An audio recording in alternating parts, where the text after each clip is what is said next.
بسم اللہ الرحمن الرحیم۔ السلام علیکم ورحمۃ اللہ وبرکاتہ۔ پریشانی کے وقت یہ تین دعائیں بار بار پڑھا کریں۔ اگر آپ پریشانی میں مبتلا ہیں یا پریشان ہیں تو یہ تین دعائیں پریشانی کے وقت ضرور پڑھا کریں۔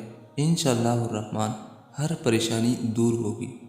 وہ دعائیں یہ ہیں: نمبر 1، حسبنا اللہ ونعم الوکیل۔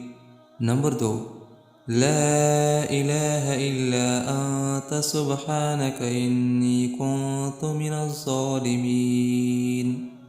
نمبر 3، یا حی یا قیوم برحمتک استغیث۔